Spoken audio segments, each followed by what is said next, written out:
अहिल्यानगर शहरात दिल्ली गेट परिसरात जोरदार राडा। 25 ते 30 जणांकडून दहशत निर्माण करण्याचा प्रयत्न।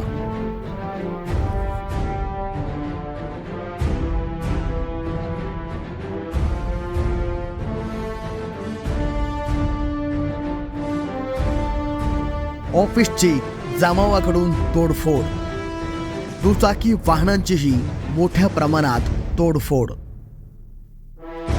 तोफखाना पोलीस ठाण्याचे पोलीस निरीक्षक आनंद कोकरे फौज फाट्यासह घटनास्थळी दाखल। माझं नाव आहे जितेंद्र सुरेश चव्हाण, मी राहणार दिल्ली गेट म्युन्सिपल कॉलनी।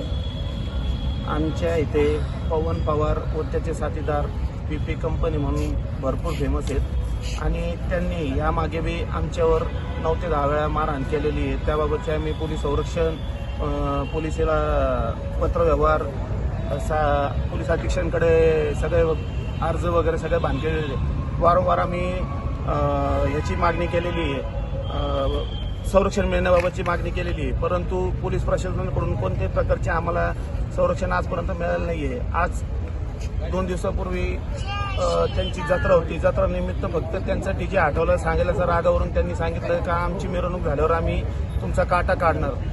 आम्ही अशी तक्रार तोफखाना पोलीस स्टेशनला परवा दिवशी दिली होती आणि संरक्षण बी मागितलं होतं, परंतु कोकरे साहेबांनी आमची त्यावेळेस कोणत्याही प्रकारे व्यवस्थित रिपोर्ट आमची तक्रार नोंदवली नाही।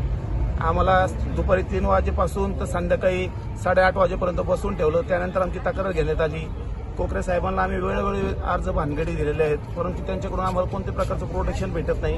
कोकरे साहेबांनी या मागे बी बरेचदा केस करताना आम्हाला सकाळ ते संध्याकाळ असे 8-10 तास बसून आमचे 2-3 तक्रारी घेतलेले आहेत त्यांच्या काळात। कोणी मारलं आम्हाला आज आहे ना, अचानकपणे आम्ही आमच्या ऑफिसमध्ये कामकाज करत बसलो असताना आम्हाला माहिती नाही सर, ते राहुल रोगले, प्रशांत दळवी, किरण भुजबळ, किरण जरे, गणेश भुजबळ, पवन पवार, हर्षल सारसर, शिव पवार, आणखीन आदित्य सकट असे बरेच कमीत कमी 25 ते 30 जणांनी लाथा आणि दाडकीने आमचे ऑफिसचा दरवाजा तोडून आम्हाला मारण्याचा प्रयत्न केला। आम्ही वेळोवेळी दरवाजा बंद नसता केला तर आज आमच्यातलं कोणी एकही बजावलं नसतं। तुमची मागणी काय? आमची मागणी आहे की जोपर्यंत पवन पवार आणि त्याचे साथीदार जे आमचे CCTV फुटेजमध्ये आलेले आहेत, ज्यांनी आमच्या दाराला मारहाण केली, ज्यांच्या हातात लाकडी दांडे होते, जे कोणी मारहाण करत होते, त्यांना सगळ्यांना अटक झाल्याशिवाय आम्ही कोणत्याही प्रकारचा उपचार घेणार नाही, कोणत्याही प्रकारचं आम्ही ऐकून घेणार नाही। तरी आमची विनंती आहे पोलीस प्रशासनाने त्यांना अर्जंट तात्काळ अटक करावी व आमच्या घराला संरक्षण द्यावी। संरक्षण न देता आम्ही घरी जाणार नाही आणि आम्ही इथंच बसून उपोषण करणार। आता थेट पोलीस अधीक्षक कार्यालय गाठून जिल्हा पोलीस अधीक्षक सोमनाथ घारगे यांच्याकडे केली तक्रार।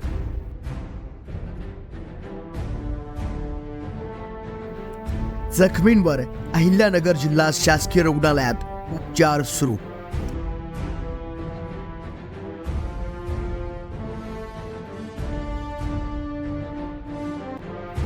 रात्री उशिरापर्यंत तोफखाना पोलीस ठाण्यात गुन्हा दाखल करण्याचे काम सुरू आहे। Bureau report, Satyajit Maharashtra, Ahilyanagar.